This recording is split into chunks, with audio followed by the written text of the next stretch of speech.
बिस्मिल्लाहिर्रहमानिर्रहीम। अस्सलाम वालेकुम नाज़रीन, एक तरफ तो हुकूमत ने इमरान खान के खिलाफ अपना नया बयानिया लॉन्च कर दिया है और दूसरी तरफ अपने आखिरी बार की मुकम्मल तैयारी कर ली है। जस्टिस मंसूर अली शाह का रास्ता रोकने के लिए किसी सूरत जस्टिस मंसूर अली शाह को सुप्रीम कोर्ट का चीफ जस्टिस नहीं बनने देना। लेकिन पाकिस्तान की जो अदलिया है उसकी तरफ से वाज़ेह पैगाम चला गया है कि अगर जस्टिस मंसूर अली शाह की तरफ से हाथ डाला गया, उनका रास्ता रोकने की कोशिश की गई, तो फिर पाकिस्तान के अंदर वो हो सकता है जो पाकिस्तान की 77 साल तारीख में आज तक नहीं हुआ। हुकूमत जा रही है पार्लियामेंट में एक नया सेशन शुरू करने के लिए और वहां पर गालबन कुछ तरामीम की जाएंगी।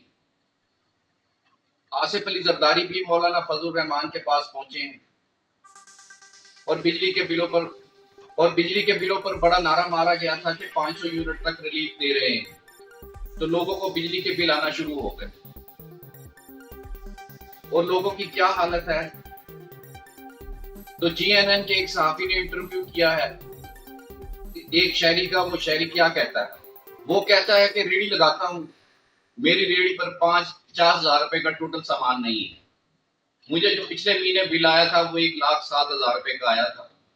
मैंने अपनी मोटरसाइकिल और अपनी बीवी की सोने की अंगूठी बेचकर पहले तो किस्तें कराई, क्योंकि मैं सारे का सारा बिल नहीं दे सकता था। तो किस्तें करवाई और पहली किस्त मैंने जमा करवाई 51,000। वो कहता है कि एक किस्त जमा करवाई है, दूसरी किस्त जमा करवानी थी और अगला बिल आ गया 33,000 का। तो गरीब आदमी कहां जाएगा? तो नाजरीन, चलते हैं अपनी दूसरी खबर की तरफ। जिस जंग का इंतजार था उसका आगाज हो गया है। लबनान ने फवाद शुक्र को मारने का बदला जंग की सूरत में शुरू कर दिया है और इसराइल पर तकरीबन 320 रॉकेट उन्होंने मारे हैं।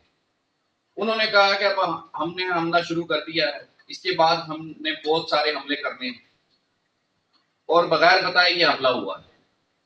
हमले के बाद इसराइली लोग एयरपोर्ट्स की तरफ भागे और एयरपोर्ट्स पर जाकर लोगों को पता चला कि फ्लाइट सारी की सारी कैंसिल हो गई। उनकी तमाम फ्लाइट्स जो फिजा में थी वो सब वापस हो गई, क्योंकि फिजा के अंदर ड्रोन आ रहे हैं। इसराइल ने अपने 100 से ज्यादा जेट फाइटर को ऑर्डर दे दिया कि इनको जाकर फजा में तबाह करें। इसराइल का बड़ा नुकसान हुआ है, उनके मिलिट्री बेसिस उड़ा दिए गए हैं, यूनिट्स उनके उड़ा दिए गए हैं। लोगों को भी इस बात का अंदाजा नहीं था कि अचानक हमला हो जाएगा और एयरपोर्ट्स बंद हो जाएंगे। पाकिस्तान जिंदाबाद।